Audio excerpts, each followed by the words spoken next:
Bismillahirrahmanirrahim. Assalamualaikum warahmatullahi wabarakatuh. Pada kesempatan ini kami akan menyampaikan hasil penelitian kami yang berjudul modifikasi dan karakterisasi padi jagung Ziamais L dan santan gum dengan cross-linking agent asam sitrat. Penelitian ini kami lakukan saya sendiri Suprapto, kemudian Septian Rizky Pratama dan Muhammad Abdillah. Sebagai pendahuluan, kami menggunakan bahan amilum jagung, yakni terdiri dari amilosa dan amilopektin. Kedua bahan tersebut berperan atas sifat fisik dan kimia yang dapat mempengaruhi kelarutan dan pembengkakan atau swelling. Kemudian kami gunakan asam sitrat di sini sebagai cross-linking agent yang diharapkan akan menghasilkan kopolimer yang memiliki struktur dan sifat yang lebih baik, memiliki ketahanan yang baik terhadap air, dan dapat menaikkan sifat mekanik. Kemudian santan gum merupakan suatu polimer di mana santan gum ini sifatnya sangat larut air, stabil pada kondisi asam, basa, juga stabil pada berbagai suhu. Juga santan gum diketahui tahan pada degradasi enzimatik dan menunjukkan adanya interaksi sinergis dengan hidrokoloid.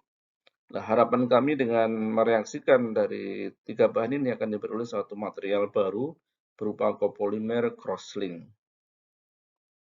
Metode yang kami gunakan, yakni kita menggunakan alat dan bahan sebagai berikut.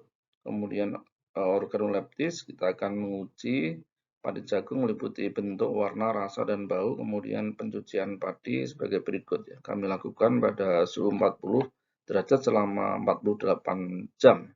Oke. Formula yang kami gunakan pada penelitian ini, yakni formula untuk modifikasi padi jagung, bahannya sebagai berikut, jadi padi jagung, santan gum, kemudian asam sitrat, aquades. Terlihat di sini bahwa santan gum sebagai polimer kita gunakan berbeda konsentrasi, yakni 2,5 pada formula kontrol, formula 1 2,5, kemudian formula 2 5, kemudian formula 3 10.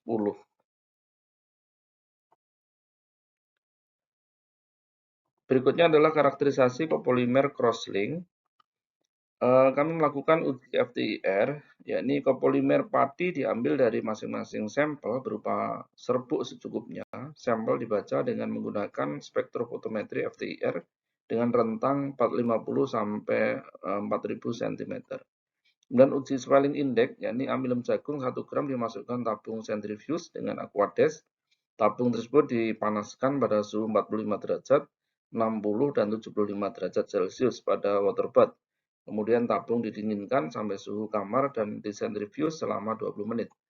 Dan uji ketiga adalah uji kecepatan alir, yakni 100 gram sampel diuji sifat alirnya menggunakan corong uji. Sampel dimasukkan corong lalu dinding secara melingkar, corong dibuka hingga semua granul mengalir dan dicatat waktu alirnya menggunakan stopwatch. Kemudian uji berikutnya adalah uji suhu diam, yakni sampel 100 gram dimasukkan corong uji waktu alir, penutup corong dibuka hingga serbuk keluar semua dan ditampung pada bidang datar, kemudian diukur diameter dan tinggi, kemudian dihitung sudut diamnya. Berikutnya adalah hasil dan pembahasan. Yang pertama adalah hasil modifikasi padi jagung secara organoleptis. Nampak bahwa hasil copolymer modifikasi padi jagung dengan santan gum, ini A nih ya, 5%, kemudian padi jagung asam sitrat santan gum 5%, B, kemudian padi jagung asam sitrat santan gum 10%, C, dan D adalah padi jagung asam sitrat santan gum 20%. Dari hasil ini bisa dipahami bahwa material copolymer hasil modifikasi diperoleh semakin keras dan kuat seiring bertambahnya konsentrasi santan gum. Formula kontrol diperoleh hasil copolymer yang rapuh jika dibandingkan dengan formula 1, 2, dan 3. Formula 3 diperoleh yang paling kuat dan keras. Hal ini karena penambahan santan gum dapat meningkatkan kekuatan copolymer. Santan gum merupakan polimer yang mudah mengembang atau swelling dalam air dan membentuk cairan yang viscous atau kental.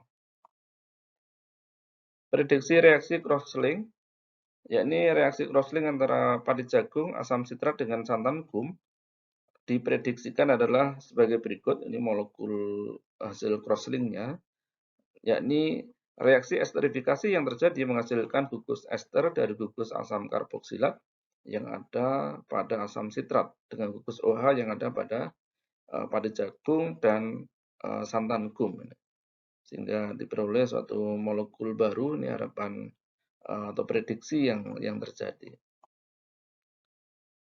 Berikut adalah hasil uji FTIR dari 3 bahan tunggal antara asam sitrat, kemudian padi jagung dan santan gum. Jadi nampak bahwa di situ muncul beberapa gugus, ada gugus OH ya, gugus ester, gugus OH pada jagung, kemudian gugus OH pada santan gum. Masing-masing muncul gugus OH ini pada masing-masing bahan. Berikutnya adalah hasil FTIR modifikasi amilim jagung, santan gum dengan asam sitrat pada masing-masing formula ya, formula kontrol, formula 1, formula 2, dan formula 3.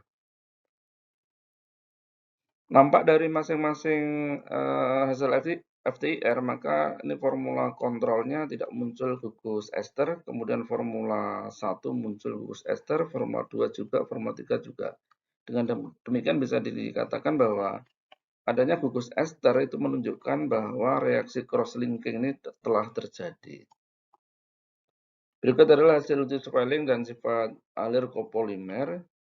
Dari kedua hasil ini nampak bahwa pengaruh suhu itu mempengaruhi kecepatan atau tingkat swelling indeksnya, jadi semakin meningkat. Kemudian sifat alir pun demikian, bahwa adanya perbedaan formula, ternyata nampak bahwa formula 3 merupakan formula yang terbaik dari sisi sifat alirnya.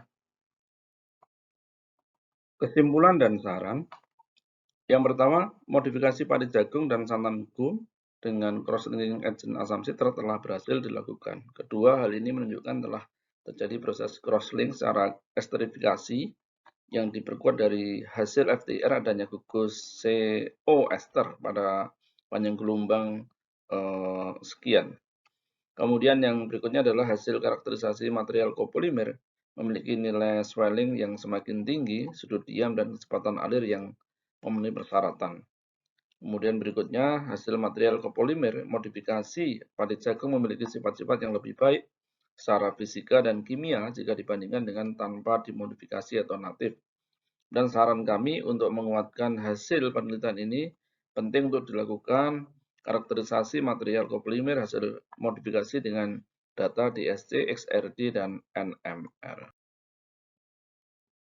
Terima kasih. Assalamualaikum warahmatullahi wabarakatuh.